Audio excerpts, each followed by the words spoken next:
A while back, a friend asked me a question that caught me kind of off guard. He asked me, "How do you manage your time so well?" And he wasn't really talking about one specific thing. He meant how I went to the gym consistently, how I was tracking my meals, sticking to routines, and all the habits that I managed to keep up over the years. At first, I thought this would be an easy question to answer, but the more I thought about it, the more I realized I didn't actually know. I had spent years following the same habits every day without ever stopping to ask myself why, or why I stuck with them when so many other people struggle to. The question sat in my head for a long time, and the answer I eventually came up with completely changed the way I think about myself. When I was in my sophomore year of high school, I was constantly chasing something new to be doing. Whether it be a new video game, some new TV show, a new YouTube channel to binge watch, jumping between hobbies, or just mindlessly doom scrolling on my phone. I remember a phase in my life when I would do nothing but binge anime at night, sacrificing not only my sleep but my general health as well. And I'm sure that some of you watching have been in that same position. Or maybe you're in it right now, constantly searching for something to keep your attention. The next video, the next game, the next show, the next goal, the next obsession, always chasing another hit of dopamine, another burst of excitement that makes life feel interesting for a little bit. There's something incredibly appealing about novelty. The rush of discovering something new. The feeling that you finally found the thing that's going to keep you entertained, motivated, or fulfilled. For a moment, it feels amazing. You dive in headfirst, convinced that this time will be different. But eventually, all of the excitement fades. The games become repetitive, the shows come to an end, the hobbies lose their shine, and the motivation that once felt limitless slowly disappears. And when that happens, many of us don't stop to ask why. Instead, we immediately begin searching for the next source of excitement. The cycle starts all over again. I know this because I lived it. I went from staying up watching animes to playing Rocket League all day with my friends to playing Minecraft, and then back to TV shows, and the cycle just kept on repeating and repeating and repeating itself with no end. I was one of those kids who would literally avoid social interactions just to stay home and do nothing productive. I would skip out on hangouts with my friends because I was addicted to my phone and playing video games.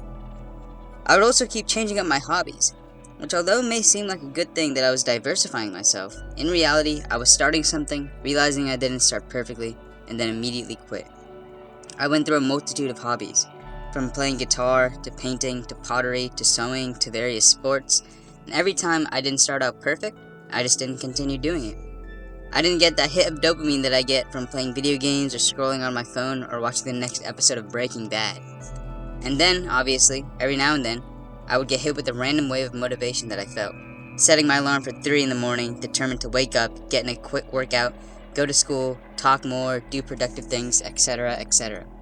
But to no surprise, I would eventually just hit snooze on that alarm and keep going through the same cycle of sailing through these waves of dopamine. Despite this realization, I would constantly tell myself, it's the thought that counts, so it's fine, or I'll just do this for real tomorrow. But tomorrow never came for me. I told myself I was building discipline, but in reality I was just lying to myself. What I didn't realize at the time, that I wasn't building any sort of time management or any sort of discipline. I was building dependence on novelty. I was building hedonistic tendencies. I had trained myself to only take action when something felt exciting, and the problem with excitement is that it never stays around for very long. The result was that I spent years chasing motivation, when what I really needed was the ability to keep going after the motivation disappeared.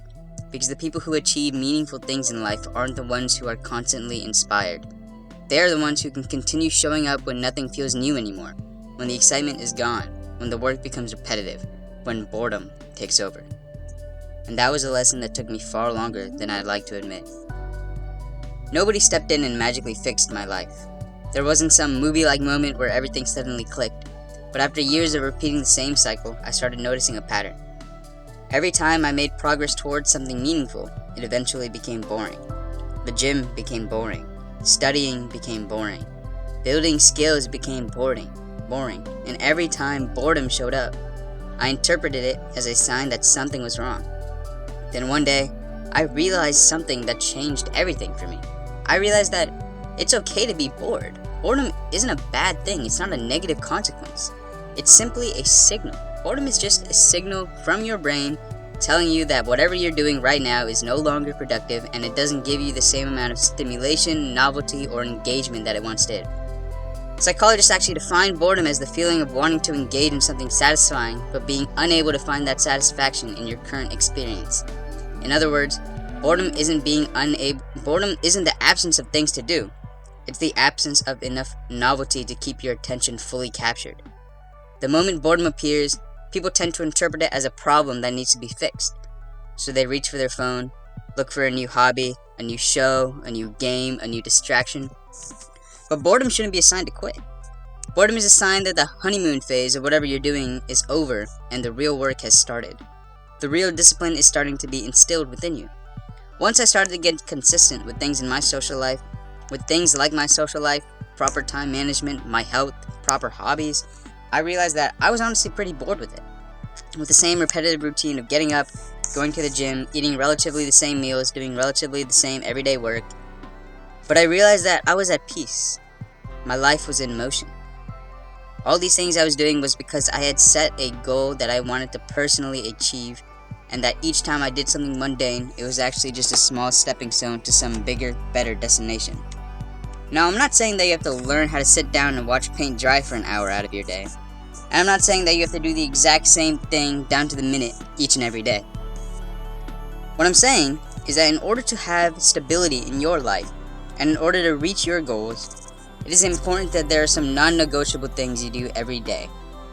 Whether it be meditating for 10 minutes daily, or going to the gym for 6 days a week, or journaling your thoughts, or whatever it may be to help you reach a long-term destination, you have to learn that it can be mundane to repeatedly do certain things. However, you have to realize that it is these mundane things that will compound and compound into what it is you want to achieve.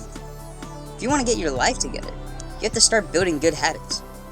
And you can only build good habits if you do something habitually.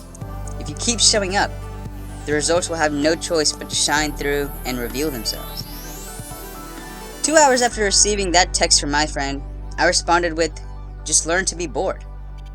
Now obviously I went into a little more depth on what specifically I was doing, but I summed it up with the fact that it might get boring, but it's the delayed gratification that you get from repeatedly doing the same thing that makes it all worth it. Just learn to be bored. Your life will change once you're able to do so. Anyways, if you guys enjoyed this video, be sure to like and subscribe. This was the first video on this channel, and I'm hoping to make videos like this weekly, so stay tuned for those. I hope you guys learned something that you can apply to your everyday life, and I hope I've helped at least one of you guys out there. See ya.